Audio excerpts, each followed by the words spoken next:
بسم اللہ الرحمن الرحیم السلام علیکم ورحمۃ اللہ وبرکاتہ۔ ناظرین، پروپیگنڈا سیل نے ایک ویڈیو بنائی ہے جس میں اعتراف کر لیا گیا ہے رجیم چینج آپریشن کا کہ کیوں کیا گیا تھا۔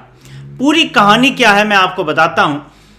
روسی سفیر سے ایک ملاقات کے چرچے ہیں جس نے کھلبلی مچا دی ہے، وہ بھی آپ کو بتاتا ہوں، لیکن سب سے پہلے آپ سنیں آپ کا کرائم منسٹر اور اس کی سوچ سنیں ذرا۔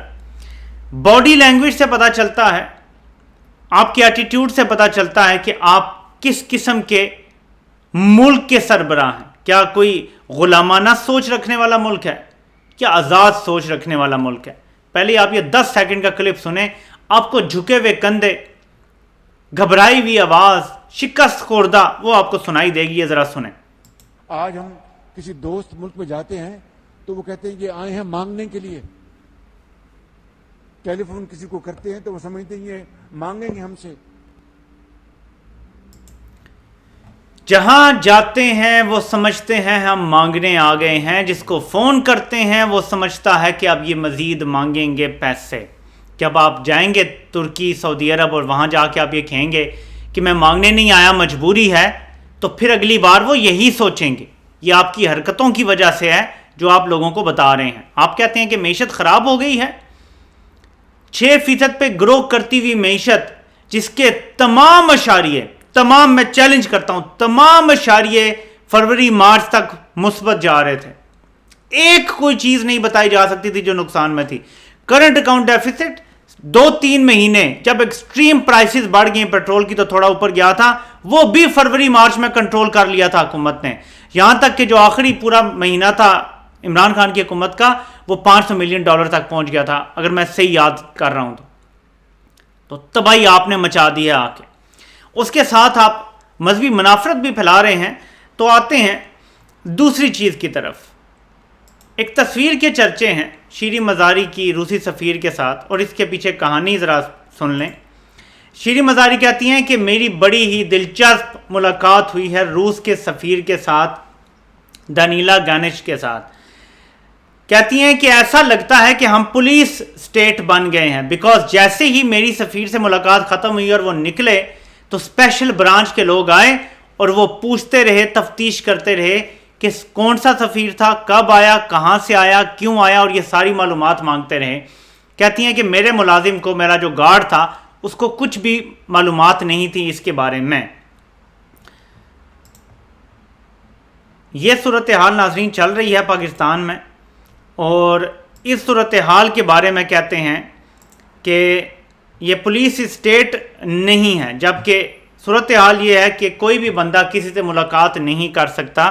آپ دیکھیں کہ ایک طرف عمران خان کی حکومت تھی، مریم نواز امریکی سفیر سے مل رہی ہے، امریکی چارج ڈی افیئر سے مل رہی ہے، کوئی اسپیشل برانچ کا بندہ نہیں گیا، کسی نے کوئی بات نہیں کی، یہاں تک کہ اس میں بھی شیریں مزاری نے لکھا ہے کہ میرے اور بھی ممالک کے لوگوں سے ملاقات ہوئی ہے، تب تو کوئی اسپیشل برانچ نہیں ہے، تو روس کے معاملے میں کیوں آیا ہے؟ آپ کو یہیں پتہ چل جائے گا کہ امریکہ کہ کیونکہ ہم غلام بن چکے ہیں تو امریکہ کو ظاہر یہ ملاقاتیں قبول نہیں ہوں گی، تو اس لیے امریکہ کو رپورٹ دینی پڑتی ہے۔ یہ سمجھ لیں ذرا۔ اب آتے ہیں تیسری چیز کی طرف جو اہم ترین چیز ہے۔ میں ویڈیو آپ کو دکھا نہیں سکتا، سوشل میڈیا پہ اپنے ایک ٹاؤٹ کے ذریعے وہ ویڈیو ڈالی گئی ہے ٹویٹر پہ، میں نے وہ کئی بار سنی ہے، تو جتنا مجھے یاد رہ گیا میں آپ کو اس تسلسل سے بتا دیتا ہوں۔ اس میں یہ کہا گیا ہے کہ نواز شریف نے جب ISI کو اور فوج کو نام لے کے بدنام کرنا شروع کیا، للکارنا شروع کیا کہ تم عمران خان کو تم لائے ہو، تم نے کیا یہ سارا کچھ واٹ ایور، تو اس کا نتیجہ یہ نکلا کہ فوج دباؤ میں آ گئی۔ یہ اس ویڈیو پروپیگنڈا ویڈیو میں ہے، یہ خود اپنے سیل کی طرف سے نکالی گئی ہیں، اور فوج نے فیصلہ کیا کہ کیا فیصلہ کیا کہ PDM جماعتوں نے جو مسلسل احتجاج کر رہی تھیں اور فوج کو کارنر کر رہی تھیں، 2 مطالبے رکھے کہ یا آپ ہمیں عمران خان کی حکومت کو گرانے دیں یا آپ خود عمران خان کی حکومت گرا دیں۔ فوج نے خود گرانے والی بات تو نہیں مانی، لیکن ان کا پہلا مطالبہ تسلیم کر لیا، اور اس کے بعد فوج نے DGISI کو تبدیل کیا، فوج اتنا پیچھے ہٹی۔ اب یہ ذرا سوچیں، DGISI کی تبدیلی یہ ویڈیو کہہ رہی ہے کہ PDM کی وجہ سے ہوئی ہے۔ فوج نے، عمران خان چاہتے تھے کہ وہ اپنی مرضی کا لگائیں DGISI، فوج نے اس کو ناکام بنا دیا، یعنی یہ فوج کے خلاف بغاوت کی بات کر رہے ہیں، کیونکہ یہ وزیر اعظم کا استحقاق ہے، فوج انکار نہیں کر سکتی قانونی طور پہ، لیکن یہ الزام لگا ہے اس ویڈیو میں. تو میں سمجھتا ہوں کہ D G I S P R کو اس کی تھوڑی سی آ کے تردید کرنی چاہیے کہ ایسا کچھ بھی نہیں ہوا اور واقعات ایسے نہیں ہوئے کہ کس حیثیت میں یہ دعویٰ کیا گیا ہے کہ اپوزیشن جماعتیں ڈائریکٹ فوج سے مذاکرات کر رہی تھیں اور فوج کے سامنے یہ آپشن رکھے کہ یا آپ حکومت گرائیں یا ہمیں گرانے دیں. یہ کس قانون کے تحت ہو رہا تھا؟ کیا فوج کا یہ حلف ہے کہ وہ سیاسی معاملات میں دخل دے سکتے ہیں؟ اور اگر نہیں دے سکتے، حلف میں یہ لکھا ہے، تو کس طرح یہ معاملات چلے تھے؟ اس کا کوئی جواب دے دیں ہمیں. تو یہ پروپیگنڈا ویڈیو ہے. پھر اگین فوج اور عمران خان کو لڑانے کے لیے یہ ویڈیو بنائی گئی ہے. تو فوج کو میں سمجھتا ہوں کہ یہاں سٹانس اپنا کلیئر کرنا چاہیے. D G I S P R کو آ کے کلیئر کرنا چاہیے. پی ٹی وی پہ جو عمران خان کے خلاف منظم مہم ہے وہ بورڈ آف ڈائریکٹرز کا حصہ ہیں، انہیں اس پر کلیئر کرنا چاہیے کہ وہ اس کا حصہ نہیں ہے. اور نمبر 2 انہیں یہ کلیئر کرنا چاہیے کہ جو بھی اس ویڈیو میں اور اس طرح کی پروپیگنڈا بات کی گئی ہے یہ سچ نہیں ہے، درست نہیں ہے. فوج سوچ بھی نہیں سکتی کہ اپنے وزیر اعظم کو ڈس اوبے کرے، کیونکہ یہ تو پھر اپنے آئین سے، اپنے حلف سے غداری ہے کہ اپنے آپ وزیر اعظم کو ڈس اوبے کر رہے ہیں، ان کا آرڈر نہیں مان رہے جبکہ آپ ان کے انڈر ہیں.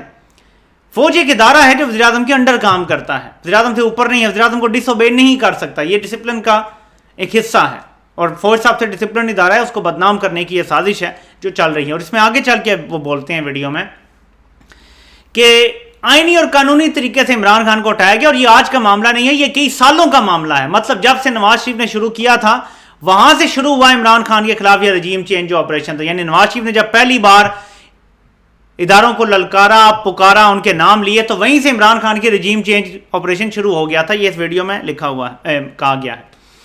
اس کے بعد یہ کہا گیا کہ کور کمانڈر کانفرنسز میں، یہ بڑا الزام ہے، کور کمانڈر کانفرنسز میں بھی بڑی باتیں ہونا شروع ہو گئیں کہ یہ معیشت خراب کر رہا ہے. یعنی عمران خان کے خلاف کور کمانڈر کانفرنسز میں آوازیں اٹھنا شروع ہو گئیں، جس کی وجہ سے فوج نے پیچھے ہٹنا شروع کر دیا اور فوج نے خود کو بالکل نیوٹرل کر لیا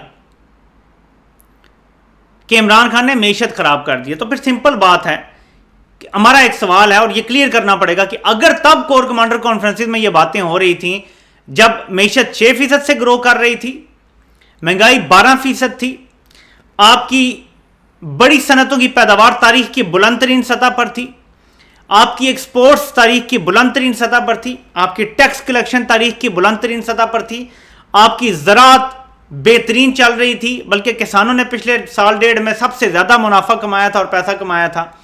اگر ان حالات میں پریشانی تھی کور کمانڈرز کو اور وہ باتیں کر رہے تھے کہ معیشت خراب ہو رہی ہے، تو آج جب مہنگائی تاریخ کی بلند ترین سطح پر ہے، ڈالر مسلسل اوپر جا رہا ہے، روپیہ گر رہا ہے، ایکسپورٹس گر رہی ہیں، ریمیٹنسز گر رہی ہیں، پاکستان کی بڑی صنعتیں تباہ ہو گئی ہیں، پاکستان کے سٹارٹ اپس اپنا بزنس بند کر کے جا رہے ہیں، بیرونی سرمایہ کاری صفر ہو چکی ہے، ختم ہو گئی ہے تقریباً.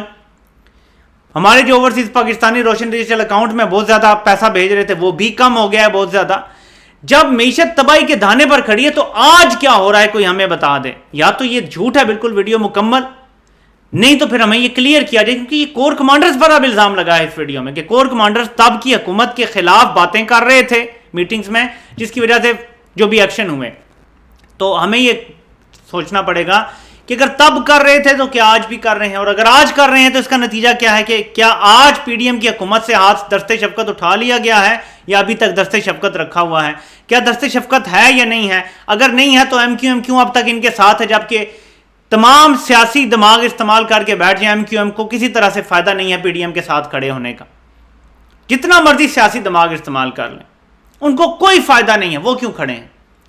جو پی ٹی آئی میں فارورڈ بلاک بنا ہے اس کا کوئی فائدہ نہیں ہے اب، کیونکہ عمران خان پاکستان کا مقبول ترین لیڈر ہے. ان کو تو عمران خان کے پیروں میں گر جانا چاہیے اور ٹکٹ مانگنے چاہیے واپس. پی ڈی ایم بھی ان کو ٹکٹ نہیں دے گی اگلے انتخابات میں، یہ میرا یقین ہے، نہیں ملے گا ان کو ٹکٹ. وہ اگر کھڑے ہوئے تو ان کی ضمانتیں ضبط ہو جائیں گی اپنے علاقوں سے. تو کیا وہ دیکھ لیا ہے نون لیگ نے ابھی رزلٹ کہ کیا ہوا جب لوٹوں کو کھڑا کیا تو کوئی لاجک بتائیں نا، اس کا کوئی لاجک نہیں ہے. سو یہ الزام لگایا گیا اداروں پہ، یہ کور کمانڈرز پہ اس ویڈیو میں الزام لگایا گیا ہے.